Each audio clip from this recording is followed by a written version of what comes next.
The Bitcoin, Ethereum, and Blockchain Super Conference is coming to Dallas, Texas, February 16, 17, and 18 in 2018. If you know of a better way to get the latest insider knowledge about crypto, to hear directly from the top minds in this field, to interact personally with 800 fellow crypto lovers, hodlers, investors, miners, traders, developers, and founders, then I'd like to hear about it. If you don't, then you don't want to miss out. Register today for the Bitcoin, Ethereum, and Blockchain Super Conference. Go to bitcoinsuperconference.com and register today as a super early bird to get the lowest rates on tickets and hotel rooms. That's bitcoinsuperconference.com. Welcome to Almost Here, Round the Corner Future Technology Podcasts with Richard Jacobs. Future technologies poised to transform our lives for better or worse are the focus of this podcast. Almost Here means these technologies are now here and starting to be used, or just around the corner, from Bitcoin to artificial intelligence, 3D printing, blockchain, virtual reality, and more. Hello, this is Richard Jacobs with Future Tech Podcast. My guest today is Joshua Mather, Tech Evangelist for Vantiv, Vantiv, and the website is vantiv.com.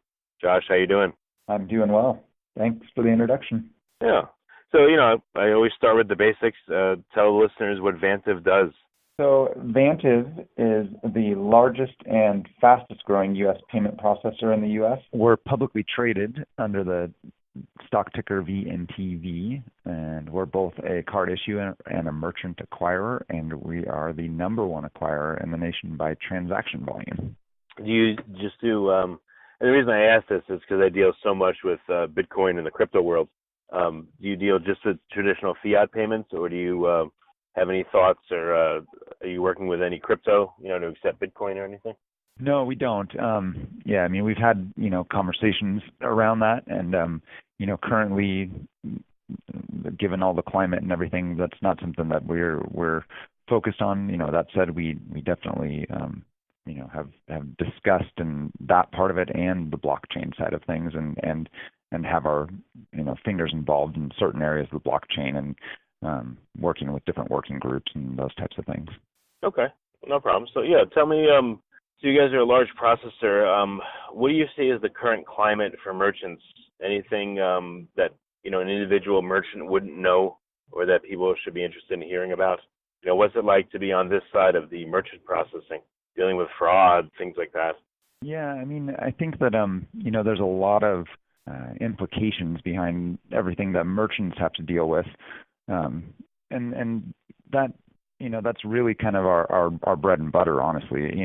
We kind of offer like a very open architecture type platform that allows our partners and our merchants to come in and get access to like world-class tools like fraud tools and those types of things, where they can set up like scoring and metrics around those indicators to realize what they need. And we also, facilitate the mechanisms to come into compliance with PCI and those types of things.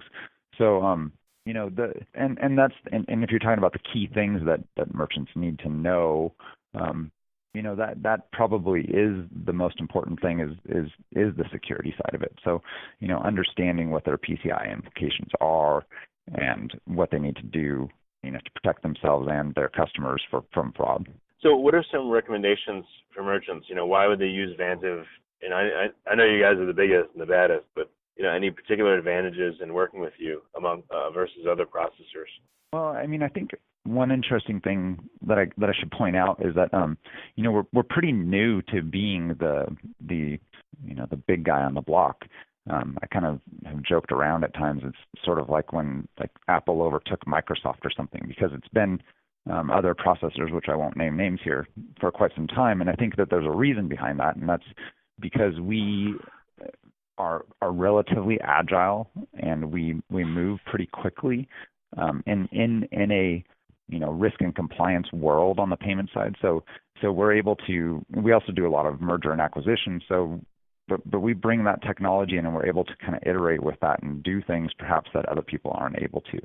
So I think that's maybe one of the benefits, but there's more to it than that. I like to kind of call it the people stack. So we really plug our partners in with our people. And so a lot of times people get assigned for life, the lifetime of the merchant or the integrator, to have somebody actually hold their hand the entire time, and they partner with them all the way through, through that lifetime of their relationship with us.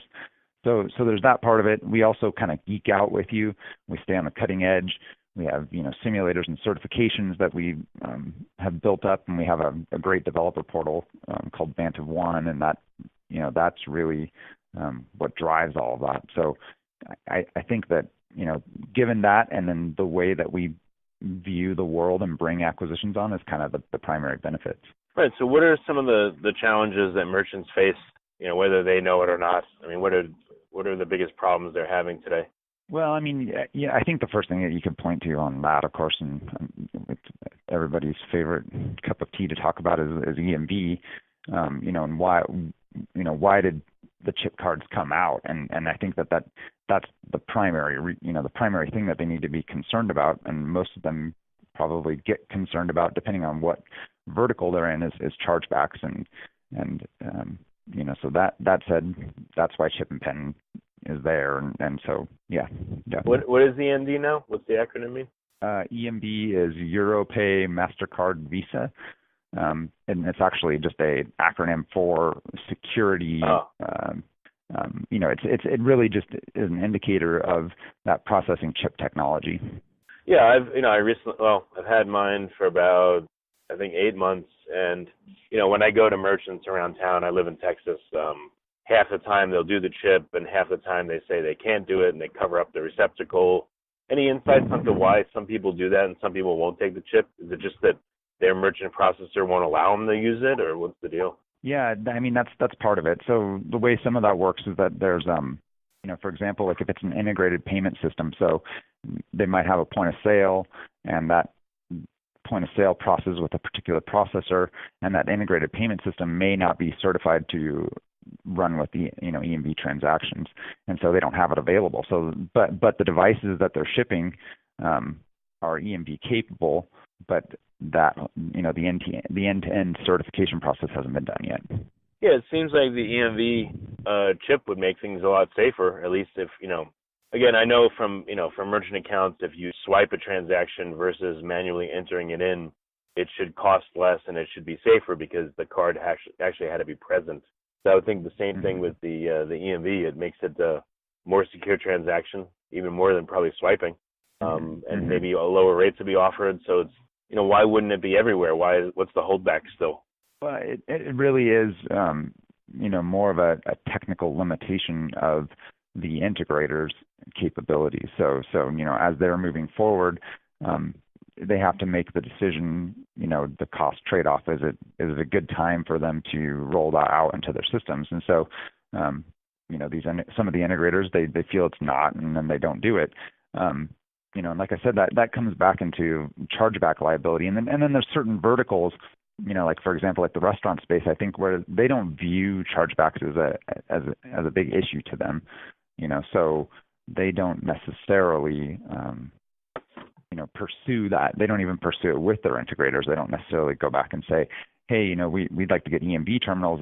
They usually say, we don't really want EMV terminals. It's going to slow things down, and we don't have a chargeback problem. So a lot of times that's the case as well. Oh, okay.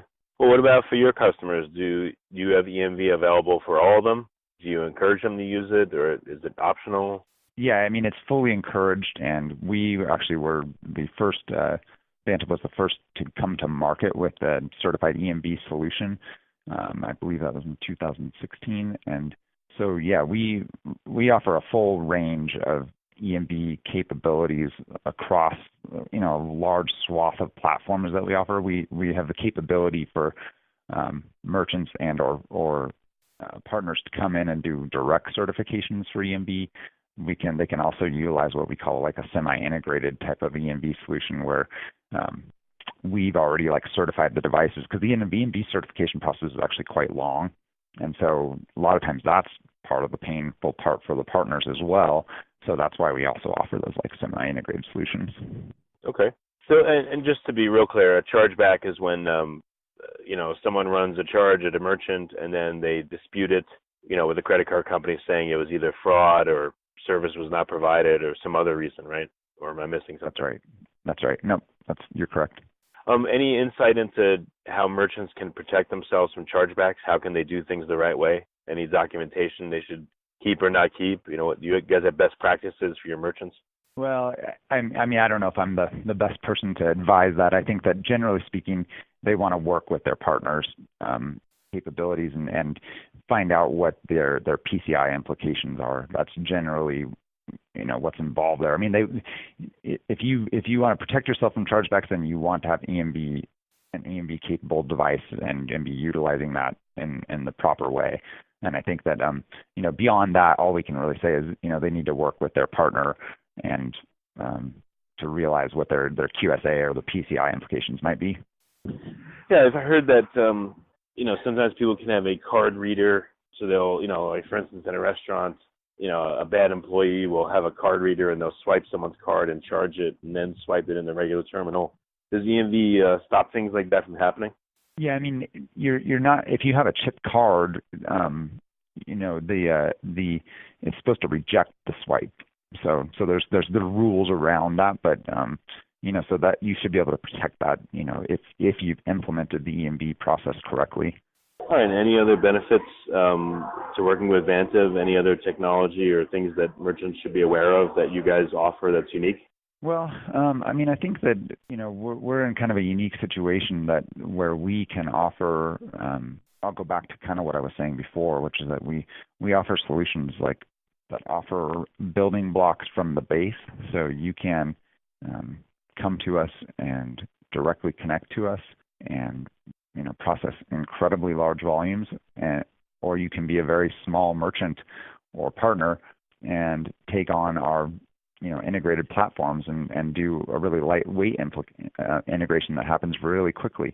So we kind of have like this full range of capabilities, whether that's e-commerce or card present, to do that, and along with offering international processing and those types of things. So we're really kind of in a unique situation that not a lot of other processors are in.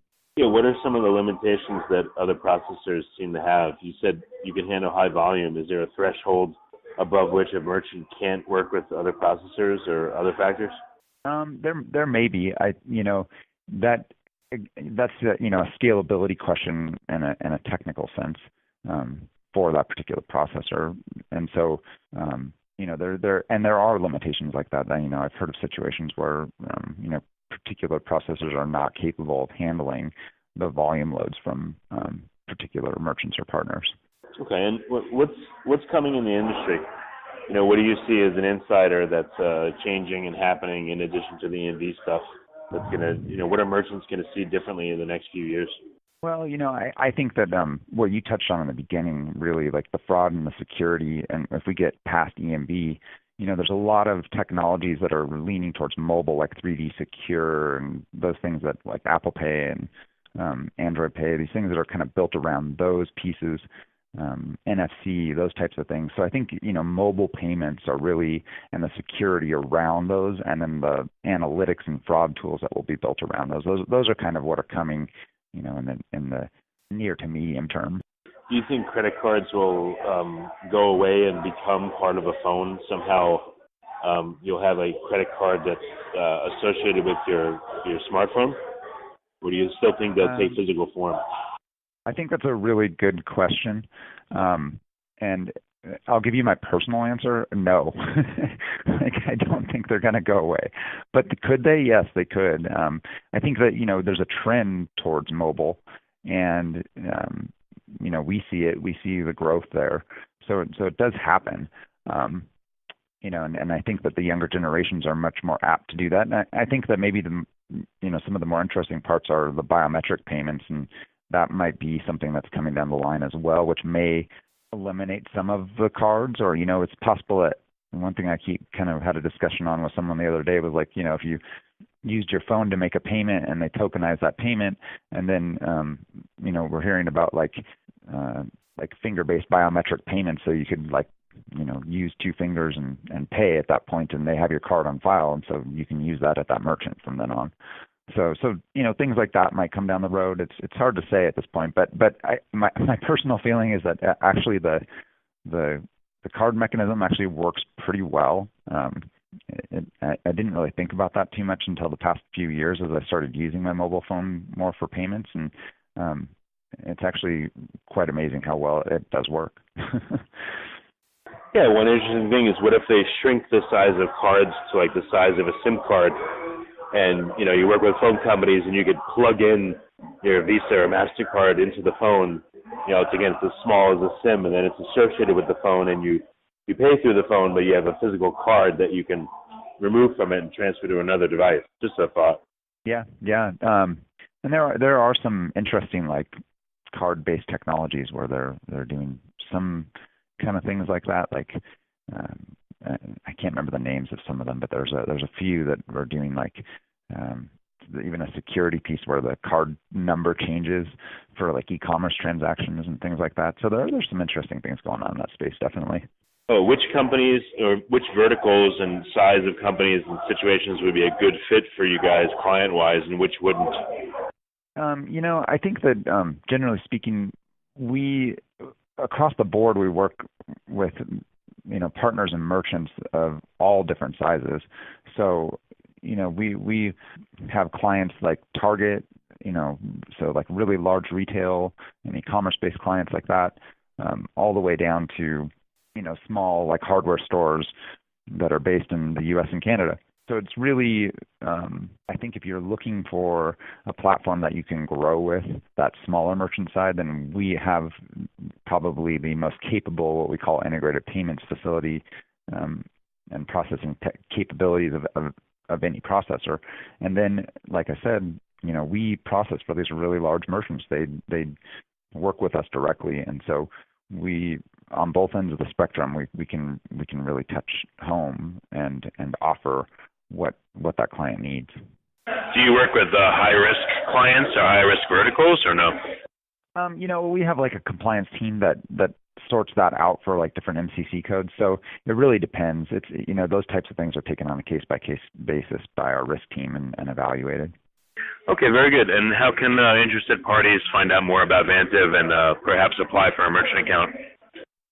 So I would say two things. You can go to vantiv.com or you can go to developer.vantiv.com. So vantiv.com will give you a good overview of the company, that type of thing. If somebody was really interested in diving in, they could go to developer.vantiv.com and create an account and start exploring how the integration process and what our platforms look like.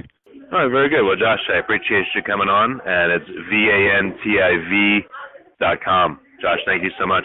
Yep. Thank you. The Bitcoin, Ethereum, and Blockchain Super Conference is coming to Dallas, Texas, February 16, 17, and 18 in 2018. If you know of a better way to get the latest insider knowledge about crypto, to hear directly from the top minds in this field, to interact personally with 800 fellow crypto lovers, hodlers, investors, miners, traders, developers, and founders, then I'd like to hear about it. If you don't, then you don't want to miss out. Register today for the Bitcoin, Ethereum, and Blockchain Super Conference. Go to bitcoinsuperconference.com and register today as a super early bird to get the lowest rates on tickets and hotel rooms. That's bitcoinsuperconference.com. You have been listening to Almost Here, Around the Corner Future Technology podcast with Richard Jacobs. Subscribe to this podcast, post a review to discover more future technologies that are poised to transform our lives for better or worse, such as Bitcoin, artificial intelligence, 3D printing, blockchain, virtual reality, and more.